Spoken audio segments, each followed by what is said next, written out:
If you're sensitive or if you have a weak stomach, this is not going to be the video for you.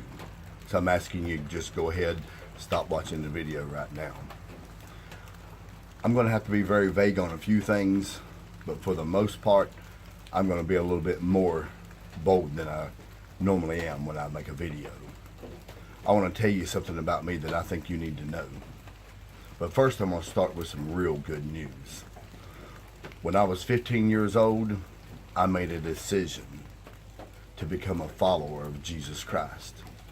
At that time, I memorized the scripture, even though I was unable to read and write at the time. The scripture went like this.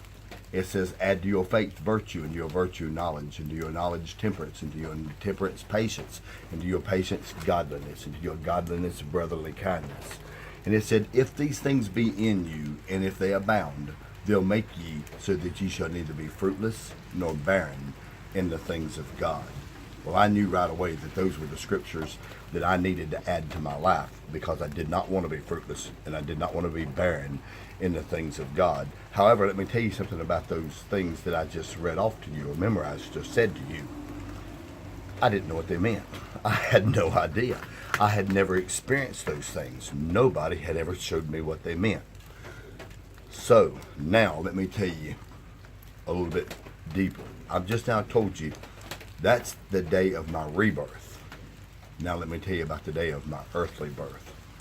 My family tells me that my childhood abuse began then, at the day that I was born. They said from the very beginning, my family loved to abuse me. I was the youngest in the family, and they had some reasons. I was a bastard child and things like that. So you know how things like that go. For some reason, cold-hearted, ruthless, selfish people hate people like that. Well, that's what happened to me.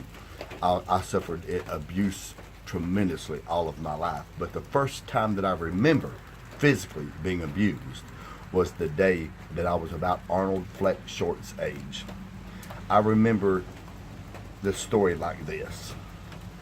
I remember that my mother wanted me to eat grits. And I remember as a child, as a young child, that in my mind I said, there's no way I can do this. I'm going to throw up if I have to eat these grits. You know how a child is. But my mother was extremely insistent, as she was always. That was just her nature. That's the way she is. But she just kept saying, if you don't eat your grits, I'm going to stomp you. Can you imagine how I felt when I saw her start the process? I'll never forget the pain of what it felt like when her feet was on top of my rib cage, pushing the air out of my body. I'll never forget how bad it hurt and how horrible it was to not be able to breathe as a small child because your mother is on top of you, stomping you.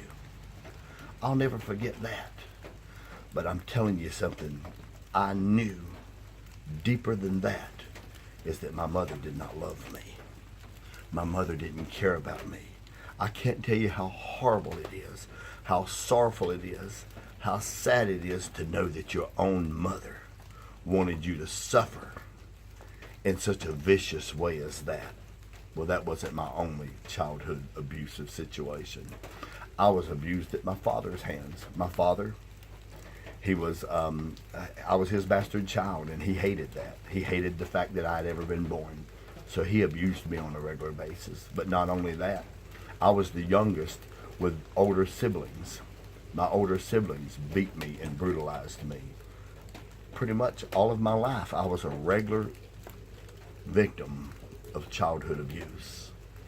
I'm going to give you a few examples. Now, this is the time to remember, I told you, turn the camera off. Turn the video off if you have a weak stomach. I'm about to tell you some sickening things that I had to view as a child. I had one brother who was about 10 years older than me who loved to kill animals. And that was a bad thing for me because I loved animals. I'm the kind of guy who loves animals. I knew people didn't love me, but I knew my animals, my puppies, my kittens. I knew that they loved me. But one by one, my oldest brother would shoot them with bows and arrows. He would kill them with his pocket knives. He would hang them from trees and slice their bodies up with butcher knives. But listen to this part. He made me watch. He made me watch. Now do you know why I'm fighting so hard in my family to save my family? Do you have any idea why my grandson means so much to me?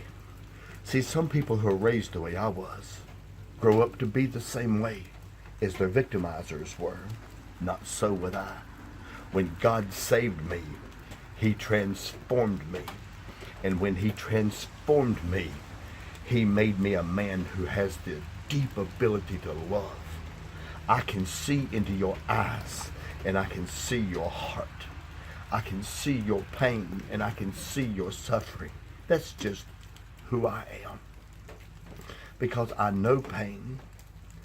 The things I just told you, that's just a small drop in the bucket, people.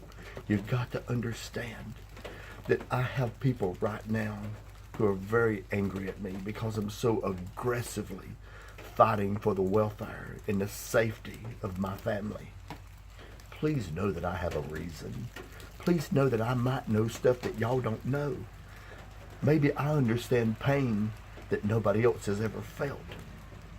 I have got to cover my son and his son with my wings of refuge, because God has covered me with His wings of refuge. I will speak the truth to this one and that one that delivers, even if it means that I have to suffer because people don't understand. Please believe I love you, and I love my son, and I love my grandson. I'm not trying to hurt anybody. I beg you to believe that.